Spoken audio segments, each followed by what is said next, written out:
Kirby games. Mitchell, you like Kirby, right? Yes, I like Kirby, sir. Are you ready to rank Kirby? Yes, sir. All right. Sergeant, let's get down and rank some Kirby. All right, we got Crystal Shards. Kirby Oh, that's 64. a great one to start. Does it just start off at Legendary?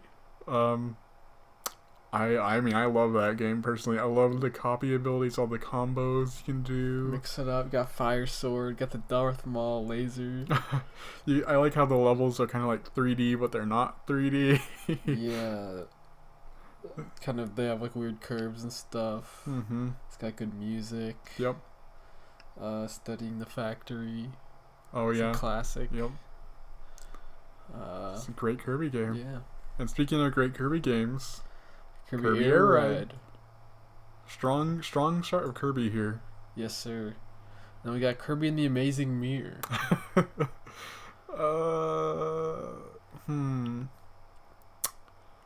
This is another one of those games I've only played the single player, never played the multiplayer, so I can't really say too much about multiplayer wise. But I felt like going a Metroidvania direction of Kirby was super weird.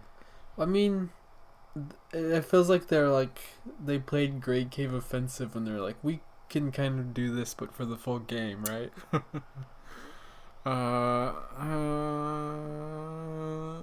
I'll just put it in good, just because at least it's trying to do something a little different.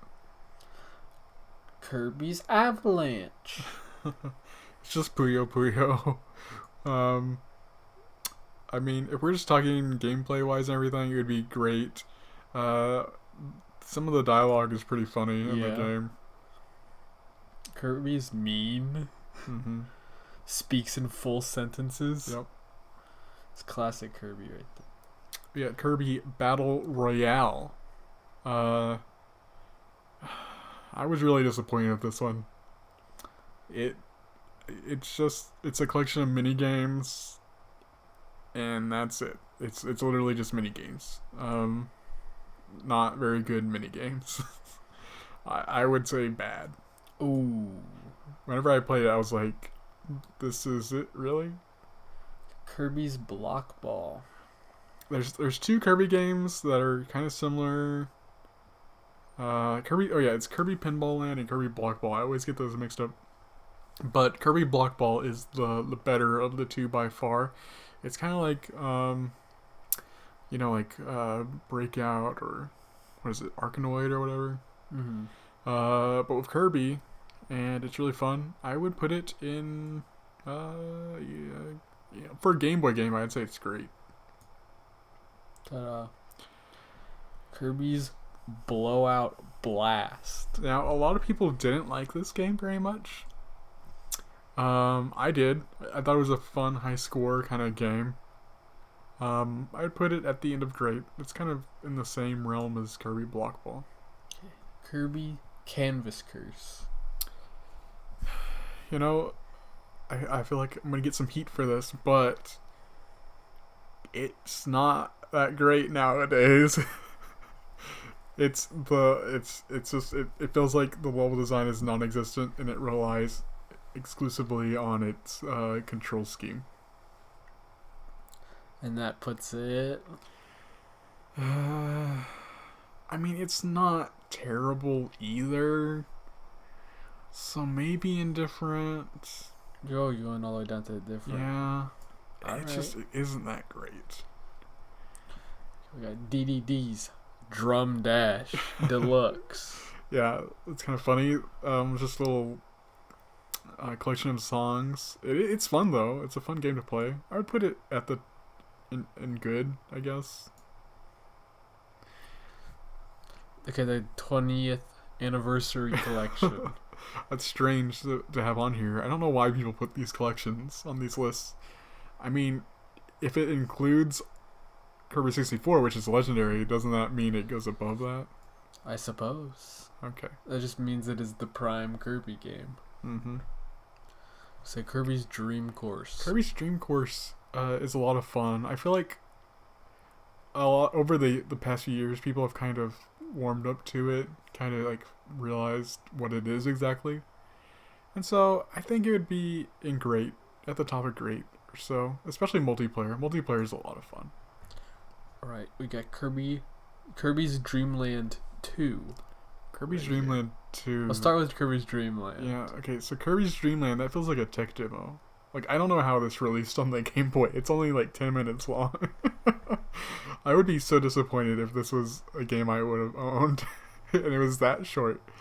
I mean, on one hand, I want to say it's bad, but on the other hand, it's the game that gave us all these Kirby characters. True. So where do you think it goes? I feel like considering it's, you know, it could be just an indifferent, since it's not offensive or it's not a bad game. It's just really short and right, minimal. Mm-hmm. And for its sequel, it's essentially the same thing. They added the copy abilities and the friends here, but it didn't really add much. At least it is longer. It's at least it's more than 10 minutes. So there you go. And then we got Kirby's Dream Land 3.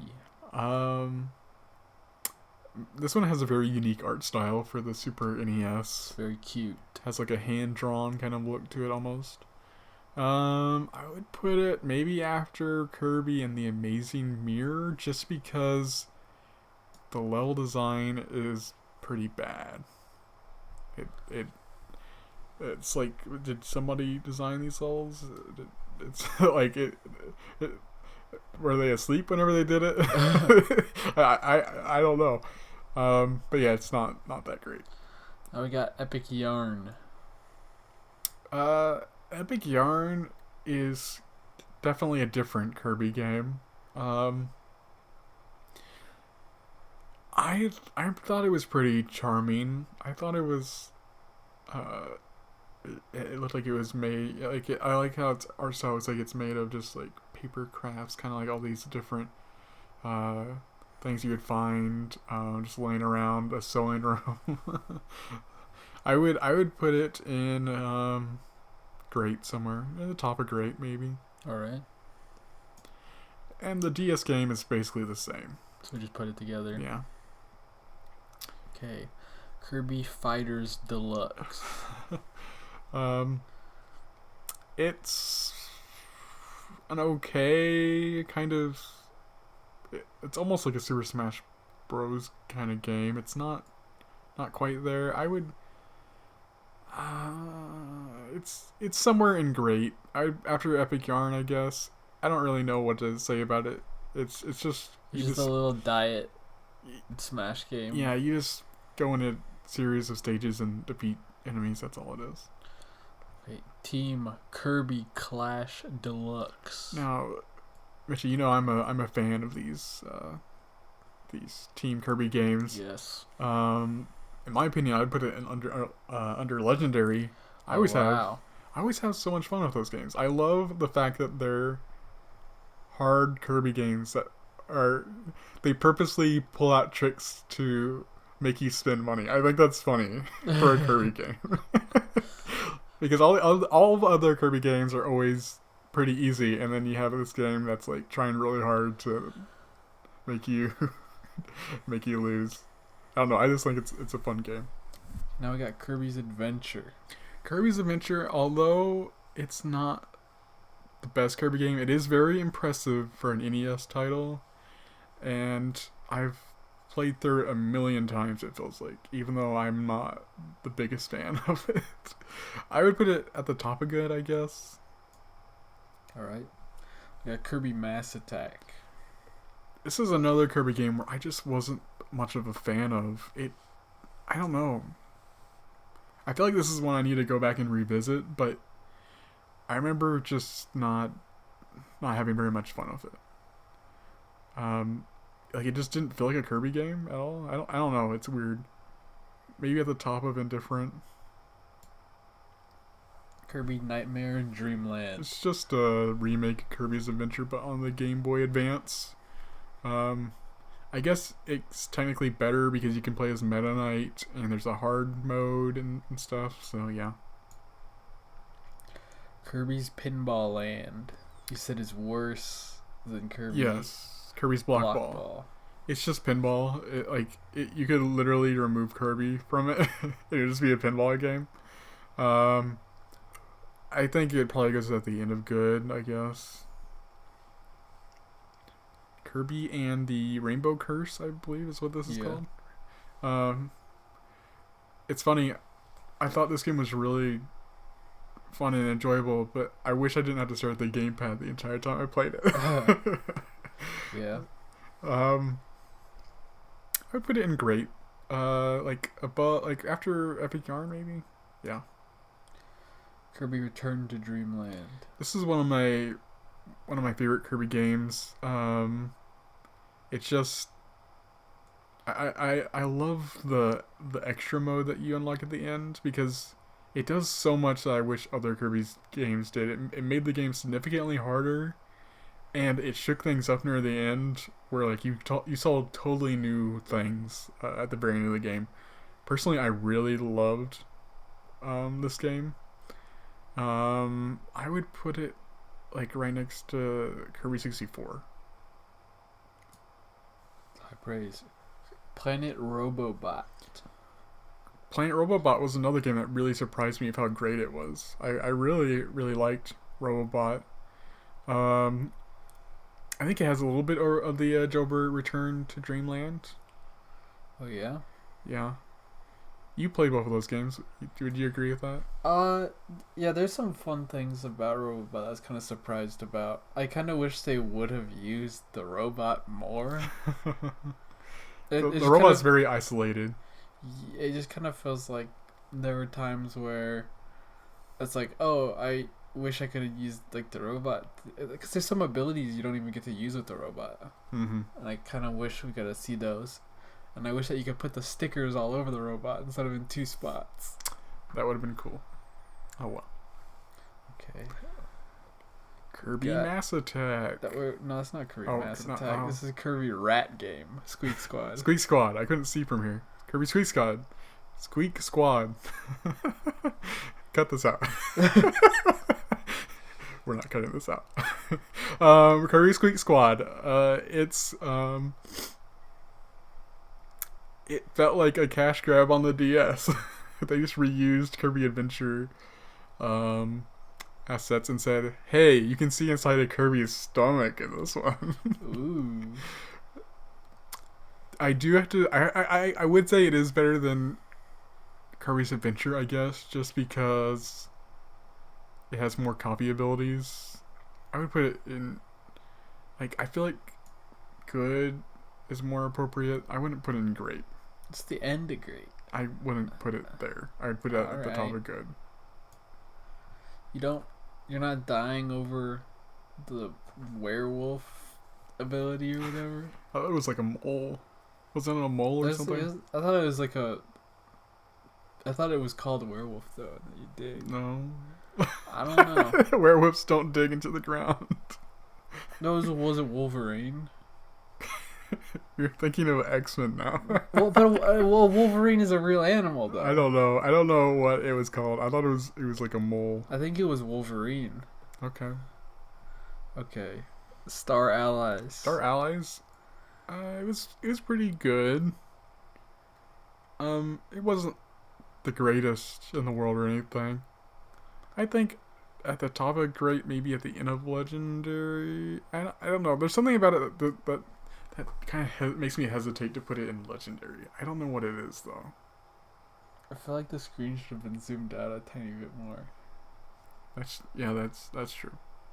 It does have a lot better level design than some of the other Kirby games, so I guess it makes sense to put it there. Okay, Kirby Star Stacker. It's just a puzzle game. It doesn't really have much going on. I would put it at the end of good, maybe. And then we got, let's do Kirby Superstar. The original Superstar, yeah. Superstar, it's definitely in Legendary, I would say. I don't know how I would compare it to the others, though. Maybe above Star Allies. I really like the Team Kirby games, though. So yeah, I think there goes good. It has a really nice variety. So some of the other Kirby games, it's like the further you get into it, it's kind of like, oh, more. Like, it's just like it kind of just drags on and on.